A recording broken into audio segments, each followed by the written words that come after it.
Kentucky Derby and the Super Bowl now. It's all part of acclamations. I can't hear any more of it. By the way, again, when the poor people in New Orleans needed help and tried to walk out on the big bridges, they got machine gunned. We told you that first. It came out later. The police were busy robbing things everywhere, and the feds were in there killing people and then just covering it up later. And then they couldn't help themselves. They ran into the famous wealthy areas, some of the most expensive houses in the country. Some of these things are like $15 million. I recognized from an architecture book that my mother-in-law gave me a decade ago, I recognize these buildings. And they admit in the ABC News piece, these are some of the most expensive houses in the country. Big, giant things that look like the White House, okay, from the golden age of New Orleans 100 years ago or more. And they went into these rich people's houses, handcuffed them, and stole their guns. So, oh yeah, man, you got a problem? They're not going to help the poor people. They're going to come in old ladies' houses and stuff and beat them up and take them to the camp where they get gang raped by the criminals. And that happened at the Superdome, remember. So this is what government wants. It wants to set precedents to rob you because we have a kleptocracy like all these other countries. You think we're any different than any other nation? You get rid of the Bill of Rights and Constitution, folks, you're Mexico, you're North Korea, you're Russia. Let's go ahead and go, in case you forgot, how they want to help you with the troops in New Orleans. Here it is.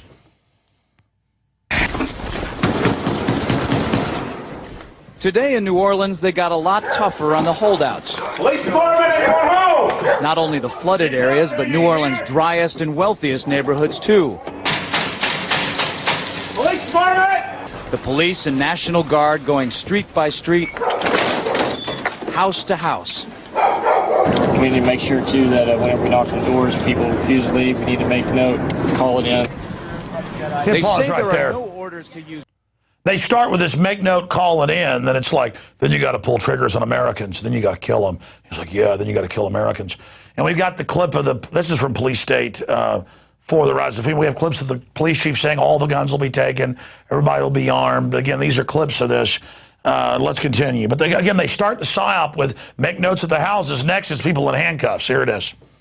They say there are no orders to use force, just strong persuasion, sometimes entering open houses with guns drawn, and instructions to disarm anyone inside. Let's stop. There's no force. They tell the troops, when there's no force, you're going to punch an old lady in the face and make her leave her house and her dogs die. There's no force. At the end, we're going to shoot people. They're like, okay, there's no force. I'm just killing people. I mean, again, it's all like these weird little mind games they've learned to train people when you're not conscious. We're going to go around and confiscate guns. That's no force. Oh, yeah, that's no force. Well, hell, it's all right for us to do this. Then there's no force. Back to the clip. Guns will be taken. No one will be able to be armed. We will take all weapons. No. That happened today in this wealthy neighborhood where homeowners had armed themselves to protect their mansions. Hit pause. Hey, the cops aren't here in the military to help you protect your mansion. And my point is, if they can do this to rich people, they can do it to anybody. Oh, we're not going to help folks down there in the bad wards. Our cops are down there robbing banks right now on record and in pawn shops. No, we're here to rob you. That's what they were doing. And then the military would arrest you, and then the cops would come in and steal you blind. This is on record. I mean, the U.S. Army, regular Army and National Guard comes in, and then the police and the feds loot your butt. Oh, it only happens in the third world. No, folks, it happens everywhere. Only America was different. We were never perfect. And now that hedge of protection's gone. So you might as well just bend over, I guess, because there's nothing America won't take. Let's go back to it. Here they come. Here we come to get some goods. In the end, police took their weapons but let them stay in their homes. Oh, nice. They were a little bit threatened because our weapons were bigger than their weapons. For many of the police and guard troops, it is an uncomfortable job to do this in an American city.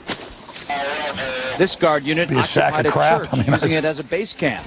They had to leave a note because they could not get hold of the pastor to get permission. It is surreal. Yeah, you never expect to do this in your own country. Chris Montgomery says he'd rather be in Iraq than patrolling American neighborhoods. Walking up and down these streets, you don't want to think about the stuff that you're going to have to do if somebody pops around the corner. I mean, shoot in America. Yeah. By the way, the reporter that put together that propaganda piece got his face blown off in Iraq about a month later. So you reap what you sow, pal. You know what the reward of traitors is, don't you? Oh, I'm sorry, it wasn't just brown Iraqis getting blown up, was it? One of you little precious snake men. And then you shoot an American. Oh, God, it's so good. Yeah. All right, those that live by the sword, well, you know how they died. And I feel sorry for these people, but I studied that reporter, quite snake-like. And there's a bunch of other reports. I mean, we didn't even have the one where the old woman, they come and they say, we're going to take you with us. She says, I have plenty of food. I got a generator, got dogs. Over here, I got my little gun. I'm fine. And they just go like, boom. It's like, you're not going anywhere, baby. You're going to a rape camp. We got sewage running and gang members everywhere. We're going to throw you in there. And your dogs are going to starve to death here. We're going to loot your house. Because there's no, and I talked to emergency personnel that were there. That's how I knew about them killing citizens with their families, trying to walk out on the bridges. Because it was all a big beta test, a big laboratory like Waco. And I talked to people, and I talked to folks who said that if women and children needed help, the troops and the police would say, let me see your breast. And they said, you want to ride out of here? Get on behind the shed.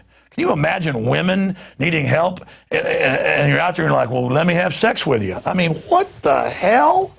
Maybe this country deserves to be destroyed. Maybe, I mean, you know, I mean, it is just, it's like pulling over to some woman who's got her car on fire, and you're like, I'll help you out here, but bend over first. I mean, who are these people? Where does this come into things? I mean, what happened? I talked to the people, and it came out they did this. They would demand sex from women to help. I mean, number one, who wants some woman who's been in the mud for 3 days and who wants to force it? I mean, they're demons, ladies and gentlemen. They're demons. And then they got Dudley Do-Rights going, it's surreal. We shoot Americans. Ooh. I talked to emergency responders like Charles and others that were calling me before it ever happened. He just goes by Charles, I know his last name. And he said, I can't believe it. I can't believe this big. He said, like, half of them were having sex with women and robbing people, and the other half were going, it's surreal. I follow orders, what I do. I mean, and the good guys just sit there and go, you ought not be raping her. You're not a good guy. You're going along with it. People are like, you're so exceptional standing up against this. What? It's called self-preservation. You read a history book? The stuff coming down here is cancer. I keep saying it, folks. There's no getting out of it going along with it. You understand? It's the worst of the worst are in control. The sky's the limit. They like screwed up stuff. They don't want a normal world like we do. They're not like us. You figured that out yet? Like the guy they catch with dead bodies in his basement? They're not like us. Well, why'd he do that? Because they're not like us. Why'd Hitler do that? Because he isn't like us. Stop being idiots. Stop being dumbasses. Stop being naive, okay? All right, I got to hurry here. Look at this, the Daily Beast, which is even a Newsweek propaganda outfit. Local cops ready for war with Homeland Security-funded military weapons.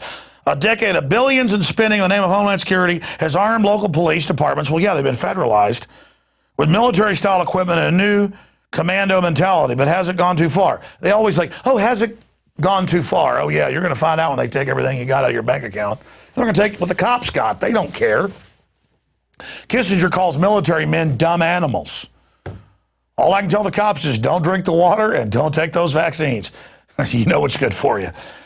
Okay, continuing here. Alarm as Dutch lab creates highly contagious killer flu. I remember 6 years ago, an Australian lab created a human pox that can be developed in weeks by even low-tech laboratories that will kill 99% of any mammal it's designed for. And I love how in this one it's like, oh, you got government-funded groups. They've developed a bird flu that's super deadly and will kill millions of people. But they don't want the ingredients, you know, how to make it released to the public, which is pure bull. That way when all this stuff gets released and the globalists go in their bunkers, which is their plan in their own words. You know, if you're a cop watching or FBI, instead of just saying this guy's crazy, go look up Club of Rome. Go look up Dr. Pianka at UT. Go look up Peter Singer. Go look up what they say, the UN. Once the world government's in place, folks, and they shut the economy off to get us all dependent on government and put in martial law, then they start releasing plagues that get successively worse, and they get more control out of each one, just like a banker bailout, until they kill 80 to 90% of us. I mean, I know that's crazy because you see, truth is stranger than fiction. I'm not the one that says they're going to do all this. Let me tell you, I wish they didn't follow through on their promises. That's what's so horrifying. Every day I come in, everything I've said is confirmed. It's not like, oh, great, I'm proven right. Oh, God, our listenership's exploding. I'm like, holy mackerel, our listenership's exploding. That makes me a bigger target. Holy mackerel, it's all coming true. I wish I was wrong. This isn't a game. It's not entertainment. It's not fun. It's the real world, folks. But we're a testament to what really happened. Now, hopefully we turn this around. It's not too late. Here's another one. USS Scientific Journal to censor bird flu studies.